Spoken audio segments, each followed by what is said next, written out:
Hello everyone, कैसे हैं आप लोग। आज का वीडियो बहुत ही स्पेशल होने वाला है क्योंकि आज की वीडियो में मैं आपको दिखाने वाला हूँ सिर्फ 2 से 3 इंचेस की जो छोटी सी ड्रैगन फ्रूट की कटिंग होती है, उससे एक पावरफुल प्लांट तैयार किया जा सकता है जो आगे चल के हमें फ्रूटिंग दे। लोग सोचते हैं छोटी कटिंग होगी तो इसमें ग्रोथ नहीं होगी, लेकिन गार्डनिंग में साइज नहीं टेक्निक मैटर करती है। मेरे प्लांट में साइड से न्यू छोटी-छोटी शूट्स निकल रही थी। ये 2 से 3 इंचेस ही थी। नॉर्मल लोग ऐसी ग्रोथ को तोड़ देते हैं और फेंक देते हैं और इग्नोर करते हैं। लेकिन मैंने डिसाइड किया है, इसको टेस्ट करते हैं और देखते हैं क्या इसमें फ्यूचर में फ्रूटिंग होगी। गार्डनिंग में सबसे बड़ा रूल यही है कि एक्सपेरिमेंट हमें ट्राई करते रहना चाहिए। अगर ट्राई करेंगे तो थोड़ा बहुत सीखते भी रहेंगे। ऐसी ही और इंटरेस्टिंग गार्डनिंग वीडियोज़ देखने के लिए सब्सक्राइब कर लो। सबसे पहले हमने एक क्लीन और शार्प ब्लेड लिया है। उससे स्टूल को सैनिटाइज़ करना बहुत ज़रूरी है, नहीं तो फंगस अटैक हो सकता है। इस स्टूल को क्लीन करके फिर हमने साइड से जो न्यू कटिंग्स आ रही थी, साइड से न्यू शूट्स निकल रही थी, उसको कट कर लिया है। कट स्मूथ होना चाहिए, फटा हुआ नहीं। स्मूथ कट जल्दी हील हो जाता है। कट करने के तुरंत बाद इसे मिट्टी में नहीं लगाना है। यही सबसे कॉमन मिस्टेक होती है जो बिगिनर्स कर देते हैं। फ्रेश कट को सीधा मिट्टी में लगाने से रिस्क बहुत ज़्यादा बढ़ जाता है। ड्रैगन फ्रूट एक कैक्टस फैमिली का प्लांट है। ये अपने स्टेम में पानी स्टोर करके रखता है। अगर फ्रेश कटिंग को मॉइस्चर मिल गया तो नीचे से सॉफ्ट होना स्टार्ट हो जाता है और धीरे-धीरे सड़ के प्लांट खराब हो जाएगा। आपको 2-3 दिन के लिए इसको कैल्सीफाई करना ज़रूरी है। कैल्सीफाई क्या होता है? इसको आपको 2-3 दिन के लिए हल्की सी धूप में छोड़ देना है। जब आप कटिंग लेंगे, तो कटिंग लेने के बाद मैंने भी इसे 4 से 5 दिन के लिए हल्की धूप में रख दिया था। डायरेक्ट तेज़ धूप में नहीं, लेकिन ब्राइट जगह पर। इस प्रोसेस को कैलक्लस कहते हैं। इससे कैल्सीफाई होना भी बोलते हैं। धीरे-धीरे जो इसका कट वाला हिस्सा होता है, वो हार्ड होने लगता है। जब कट वाला पार्ट हार्ड हो जाता है, तब फंगस लगने के चांस बिल्कुल ना के बराबर हो जाते हैं। सबसे इंटरेस्टिंग बात ये है कि मैंने देखा कि इस छोटी कटिंग में भी नीचे शूट्स निकल सकती हैं। सिर्फ 2 से 3 इंचेस की कटिंग में हमारे भी पहले ऐसे एक कटिंग जो थी, उसको हमने ऐसे ही लगा दिया था और उसमें हमें शूट्स देखने को मिली थी। वो मैं आपको आगे की वीडियो में दिखाऊँगा। रूट्स का मतलब ये होता है कि प्लांट रेडी है न्यू बिगिनिंग के लिए। ये साइन मिल जाए तो समझ लेना चाहिए कि सक्सेस का चांस बढ़ गया है और जो हमने जो प्लांट तैयार करना चाह रहे हैं वो हो जाएगा। अब बात करते हैं कि मिट्टी कैसी लेनी है ड्रैगन फ्रूट की। देखिए, ड्रैगन फ्रूट जो है वो कैक्टस फैमिली से ही बिलोंग करता है, तो उसमें ऐसी मिट्टी चाहिए जिसमें पानी जमा ना रहे। मिट्टी बिल्कुल वेल ड्रेन होनी चाहिए। अगर हैवी होगी तो रूट सड़ सकती हैं।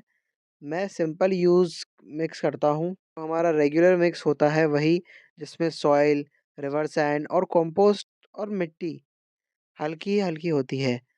इससे वेल ड्रेन्ड होती है मिट्टी। अगर आप टेस्ट करना चाहते हैं तो आप मिट्टी को हाथ में लेने पर अगर चिपक रही है तो ड्रेनेज वीक है। अगर मिट्टी क्रम्बल हो रही है तो मिक्स सही है। हेल्दी रूट्स ग्रोथ के लिए ऑक्सीजन ज़रूरी है। अगर मिट्टी टाइट होगी तो रूट सफोकेट हो सकती है और उसमें हेल्दी रूट्स को ऑक्सीजन भी अच्छे से मिल जाता है। और अगर मिट्टी टाइट रहती है तो ऑक्सीजन की सप्लाई एकदम बंद हो जाती है। अब बात करेंगे कि कटिंग 2-3 इंच की है, इसे ज़्यादा गहरा लगाना भी गलत हो सकता है। ऐसा क्यों? मैंने इसे 1 से डेढ़ इंचेस तक ही दबाया है जो लेयर कैल्सीफाई हुई थी। बाकी उसके ऊपर का हिस्सा मिट्टी के ऊपर रखा है। ज़्यादा गहरा लगाने से नीचे मॉइस्चर ज़्यादा मिलेगा और स्टेम गल सकता है। रूट्स वाली साइड हमेशा नीचे होनी चाहिए। अगर गलती से उल्टा लगा दिया तो ग्रोथ डिस्टर्ब हो सकती है। कटिंग को सीधा खड़ा रखना बहुत ज़रूरी है। अगर वो हेल्थी रहेगी तो रूट्स प्रॉपर्ली सेट नहीं होगी और प्लांट काफ़ी अनस्टेबल सा रहेगा। इसलिए मैंने इसमें हल्का सा सपोर्ट दिया है ताकि कटिंग स्टेबल रहे और हवा में ना हिल पाए। स्टेबिलिटी अर्ली स्टेज में इसके लिए बहुत ज़रूरी है, तभी इसकी जो रूट्स होती हैं वो स्ट्रॉन्ग बनती हैं और एक प्रॉपर स्ट्रक्चर बनाती है। ड्रैगन फ्रूट की अगर रूट्स स्टार्टिंग में ही से ही अगर हेल्थी रहेगी तो प्लांट कभी भी स्ट्रॉन्ग नहीं बन पाएगा। अब बात करेंगे कि लगाने के बाद तुरंत हैवी वाटरिंग क्यों नहीं देना है। देखिए दोस्तों, ड्रैगन के बाद ड्रैगन फ्रूट जो होता है वो ओवर वाटरिंग बिल्कुल टॉलरेट नहीं करता है। अगर कटिंग में ऑलरेडी रूट्स हैं तो सिर्फ हल्का सा मॉइस्चर देना काफ़ी होता है। मिट्टी को गीला नहीं करना होता है, बस थोड़ा-थोड़ा सा मॉइस्ट रखना होता है।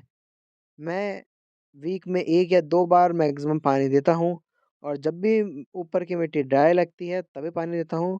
हर बार पानी देने से पहले हमें एक फिंगर टेस्ट करना ज़रूरी है, जिसमें ऊपर की मिट्टी को छू के देखना चाहिए। अगर मिट्टी ड्राई लगे तो ही पानी देना चाहिए। ज़्यादा पानी देने से स्टेम जो होता है वो नीचे से सॉफ्ट होने लगता है और अगर आपने टाइम पर नोटिस नहीं किया तो कटिंग जो है वो ख़राब हो जाएगी और वो कभी भी एक अच्छा प्लांट नहीं बन पाएगा। मेरे पास भी ये कटिंग्स ही आई थी, इसलिए हमने इसको काफ़ी अच्छे से ध्यान रखा है। अब ये कटिंग्स काफ़ी ज़्यादा बड़ी हो चुकी हैं, एक प्लांट का शेप ले लिया है। सनलाइट ड्रैगन फ्रूट के लिए इतनी इम्पोर्टेंट क्यों होती है? देखिए, ये प्लांट एक नए ट्रॉपिकल क्लाइमेट के लिए है। इसे 6 से 8 घंटे की सनलाइट बहुत ज़्यादा पसंद है, लेकिन छोटी कटिंग्स को डायरेक्ट सनलाइट में नहीं लगाना चाहिए, इससे कटिंग एकदम सूख सकती है। मैंने इससे पहले फ़िल्टर्ड सनलाइट और जो हमारे जो बड़े प्लांट्स होते हैं, उनके नीचे रखा था इसको। अब जैसे-जैसे इसकी रूट सेट होगी, हम इसे ब्राइट सनलाइट में रख देंगे। प्लांट को सडन चेंज बिल्कुल पसंद नहीं होता, धीरे-धीरे इसको चेंजेस पसंद होते हैं। सनलाइट से प्लांट एनर्जी बनाता है, स्टेम थिक होती जाती है और ग्रोथ इसकी काफ़ी स्ट्रॉन्ग होती जाती है और जो इसका बेस स्ट्रक्चर होता है, वो भी बहुत अच्छा मज़बूत बनता ही जाता है। अगर वो ग्रीन दिख रहा है, तो मतलब प्लांट हेल्दी है हमारा। ड्रैगन फ्रूट एक क्लाइंबिंग कैक्टस भी है, तो फ्यूचर में जब ये बड़ा होगा तो ऊपर की तरफ ग्रो करेगा और ब्रांचेस निकालेगा। इसलिए मैंने एक बैम्बू स्टिक लगा दिया है। अर्ली स्टेज में इससे ही सपोर्ट देना प्लांट को सीधा और स्ट्रॉन्ग ग्रो करते हैं। बैम्बू स्टिक से प्लांट स्ट्रेट रहेगा, ज़्यादा इधर-उधर नहीं झुकेगा, जिससे बाद में इसकी हम प्रूनिंग करके इसमें हैवी फ्रूटिंग ले सकते हैं। जब प्लांट बड़ा हो जाता है, तो परमानेंट सीमेंट पोर या फिर स्ट्रॉन्ग स्ट्रक्चर जो स्टील का होता है, हम वो भी दे सकते हैं। प्रॉपर जो स्ट्रक्चर होता है, उसके सपोर्ट से ब्रांचेस अच्छे से स्प्रेड होती है। हेल्दी स्ट्रक्चर का फ़ायदा बाद में फ्यूचर फ्रूटिंग पर पड़ता ही पड़ता है। इसका डायरेक्टली इफ़ेक्ट पड़ेगा ही पड़ेगा। जो स्ट्रक्चर है वो प्लांट को और मज़बूत ही देता है, जिससे प्लांट हैवी फ्रूटिंग दे सके, ज़्यादा से ज़्यादा फ्रूट होल्ड कर सके अपने अंदर। बात करेंगे सबसे इंटरेस्टिंग बात कि इसे हमने सीड से क्यों नहीं लगाया। देखिए ड्रैगन फ्रूट जो हम मार्केट से लाते हैं, उसमें काफ़ी सारे सीड्स होते हैं, क्या उनसे उग सकता है? जी हाँ, उनसे उग सकता है, लेकिन हमें नहीं लगाना है उससे। कटिंग से ग्रो किया हुआ ड्रैगन फ्रूट का प्लांट सीड वाले से जल्दी फ्रूटिंग देता है, क्योंकि कटिंग ऑलरेडी मैच्योर प्लांट का पार्ट होती है, उसमें मैच्योरिटी पहले से होती है, इसी वजह से फ्लावरिंग कंपैरेटिवली जल्दी आती है। अगर आप सही केयर करेंगे इसकी, ओवर वाटरिंग अवॉइड करेंगे और सनलाइट प्रॉपर देंगे, तो 8 से 12 महीने में फ्लावरिंग देख सकते हैं। फ्लावरिंग आने के बाद पॉलिनेशन और प्रॉपर न्यूट्रिशन मिलना भी बहुत ज़रूरी है।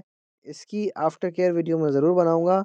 इसमें जो कटिंग्स हमने लगाई थी, इसमें हम हर महीने वर्मी कंपोस्ट और जो लिक्विड कंपोस्ट बनाते हैं, वो ज़रूर यूज़ करते हैं। इससे प्लांट हमारा काफ़ी स्ट्रॉन्ग स्ट्रक्चर बना लेता है अपना। सबसे इम्पोर्टेंट बात ये है पेशेंस। गार्डनिंग में ज़्यादा जल्दी नहीं करनी चाहिए, इसलिए ज़्यादातर गार्डनर्स फेल हो जाते हैं।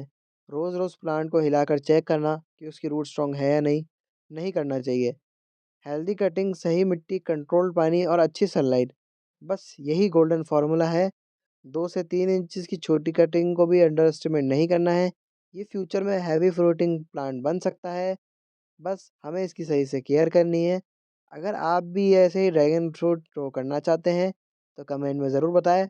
वीडियो पसंद आया हो तो लाइक और सब्सक्राइब ज़रूर करें। मिलते हैं नेक्स्ट किसी वीडियो में, तब तक के लिए हैप्पी गार्डनिंग।